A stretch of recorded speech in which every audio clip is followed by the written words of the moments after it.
اہل شام رقیہ بنت الحسین کہتے ہیں، ہم سکینہ بنت الحسین کہتے ہیں۔ اس کی وجہ بھی یہ ہے کہ ایک واقعہ ایسا پیش آیا آج سے تقریباً 210 سال پہلے کہ شہزادی سکینہ کی قبر کو کھولنا پڑا، اور وہ واقعہ اس طرح سے جب بی بی کی شہادت ہوئی تھی نا زندان شام میں، تو کسی کو زندان میں آنے کی اجازت تھوڑی تھی۔ سن 61 ہجری میں واقع کربلا ہے، 132 ہجری تک بنی امیہ کی حکومت رہی ہے، تو 132 ہجری تک تو وہاں زندان میں کسی کو آنے کی اجازت بھی نہیں تھی کہ پتہ چلے کہ قبر کہاں پر ہے اور کون سی قبر ہے۔ تو یہ تو فقط مولا سید سجاد نے اپنی خواہر کو دفن کر دیا زندان شام میں۔ جب بنی امیہ کی حکومت ختم ہوئی نا، تو لوگ آہستہ آہستہ آئے وہاں، اور انہوں نے دیکھا کہ قبر ہے۔ اب یہ قبر کون سی ہوگی؟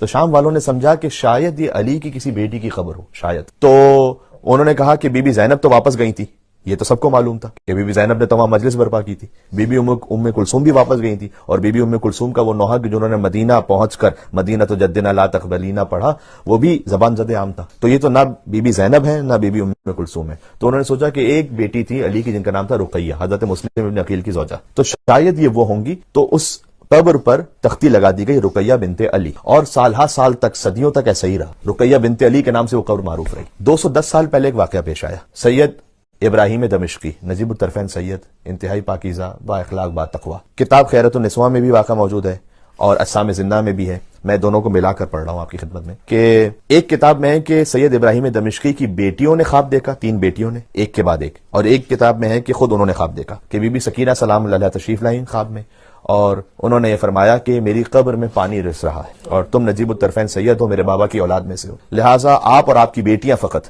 اہتمام کریں کہ ایک پردہ لگائیں اور اس قبر کو پختہ کریں۔ سکینہ کا چچا پانی نہیں لا سکا نا، تب گویا سکینہ کو نفرت ہو گئی تھی پانی سے۔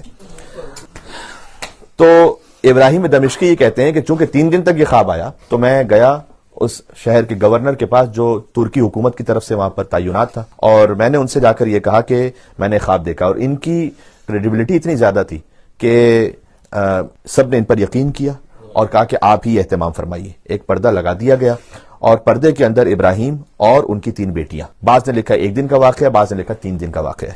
جنہوں نے لکھا 3 دن کا واقعہ ہے، انہوں نے لکھا کہ بی بی سکینہ سلام اللہ علیہا کا معجزہ تھا کہ 3 دن تک نہ انہیں بھوک کا احساس ہوا نہ پیاس کا احساس ہوا، اور وہ قبر کی مرمت کرتے رہے۔ اب تک رقیہ بنت علی لکھا ہوا تھا وہاں۔ جیسے ہی انہوں نے اس قبر کو کھولا، تو قبر ہوتی ہے نا ایک چورس کے انداز میں کہ 2 طرف سے پختہ ہو اور اس کے بعد زمین سے پختہ ہو، لیکن انہوں نے دیکھا کہ جیسے ہی انہوں نے تھوڑی سی مٹی ہٹائی تو ایک لاشا نظر آ گیا۔ اور واقعاً سوچنے کی بات یہ ہے کہ بیمار امام سید سجاد نے بندھے ہوئے ہاتھوں کے ساتھ، جن ہاتھوں میں ہتھکڑیاں ہوں، اپنی بہن کو زندان شام میں کیسے دفنایا ہوگا۔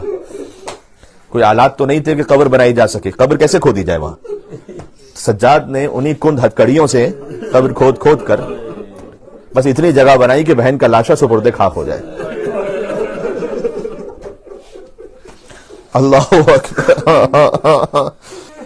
ذکر سکینہ سلام اللہ علیہا کی مجلس قبولیت حاجات کے لیے جہاں جہاں تک آواز جا رہی ہے، اور جو مومنین اسے سماعت فرمائیں، وہ سب ہماری دعاؤں میں شامل ہیں، اور آپ تمام کی دعاؤں کی نیت سے اور حاجات کی نیت سے میں اس ذکر کو پڑھ رہا ہوں جہاں تک آواز جا رہی ہے۔ جو مومنین یہاں موجود ہیں وہ بھی، اور جو اسے بعد میں سنیں گے، اور جہاں جہاں تک آواز مومنین کی جا رہی ہے۔ یا اللہ، کہتے ہیں کہ جیسے ہی ہم نے اس تھوڑی سی مٹی ہٹائی تو ہمیں ایک لاشا نظر آیا، اور ایک چھوٹا سا لاشا تھا 4 سال کی بچی کا۔ تو ہمیں اتنا سمجھ میں آ گیا، سید ابراہیم دمشقی کہتے ہیں کہ یہ علی کی بیٹی تو نہیں ہو سکتی جو 4 سال کی ہو، تو یقیناً یہ حسین کی بیٹی ہوں گی۔ تو 210 سال پہلے پتا چلا کہ حسین کی ایک بیٹی زندان شام میں مر گئی تھی، اور وہ قبر وہاں حسین کی بیٹی کی بنی تھی۔ یا اللہ، تو وہاں رقیہ بنت علی کو ختم کر کے رقیہ بنت حسین لکھ دیا گیا، اس لیے وہ نام رقیہ اب تک وہاں لکھا ہوا ہے بی بی رقیہ کے حرم میں۔ وہ رقیہ بنت حسین اس لیے لکھا ہوا ہے، اور رقیہ کا مطلب ہے رونے والی، گریا کرنے والی۔ تو شام کی عورتوں کو معلوم تو نہیں تھا کہ اس بیوی کا نام کیا ہے، بس کہتے تھے کہ رونے والی مر گئی ہے، جو باپ پر روتی تھی وہ مر گئی ہے۔ سکینہ بھی بیوی کا لقب ہی ہے، نام تو فاطمہ ہے۔ مولا حسین نے فرمایا تھا کہ اللہ مجھے 100 بیٹیاں عطا کرتا، میں سب کا نام اپنی ماں کے نام پر فاطمہ رکھتا۔ سکینہ یعنی باپ کے دل کا سکون، رقیہ یعنی باپ پر رونے والی۔ اب سید ابراہیم دمشقی کہتے ہیں کہ میری 3 بیٹیوں نے وہ جنازہ نکالا، اور میں نے قبر کو پکا کرنا شروع کیا، تو میری بیٹیاں ہر کچھ دیر بعد چیخ مار کر روتی تھی۔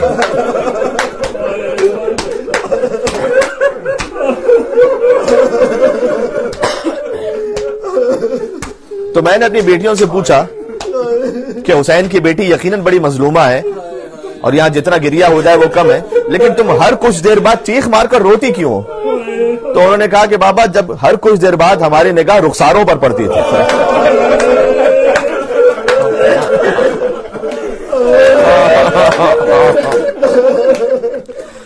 اس لیے دیکھیں اللہ نہ کرے کسی بچے کے ساتھ ایک مرتبہ بھی وہ واقعہ پیش آیا جو سکینہ کے ساتھ اللہ جانے کتنی مرتبہ پیش آیا. اگر تماچا لگ بھی جائے کسی بچے کو تو یقیناً نشان ہوگا، نیل پڑ جائے گا، کیونکہ بچہ بڑا معصوم ہوتا ہے. 3 سال کے 4 سال کے بچے بڑے معصوم ہوتے ہیں، ہو سکتا ہے نشان ہو جائے، لیکن کچھ دنوں بعد، 1 ہفتے بعد، 10 دن بعد وہ نشان ٹھیک ہو جائے گا. نشان کب ہمیشہ کے لیے باقی رہ جائے گا؟ جب اس ایک تماچے کے اوپر دوسرا تماچا لگ جائے، اور اسی نشان کے اوپر اگر تیسرا تماچا لگ جائے. تو میں مصائب کا جملہ کہتا ہوں، اللہ جانے حسین کو تیر زیادہ لگے تھے یا سکینہ کو تماچے زیادہ لگے تھے. اللہ اکبر.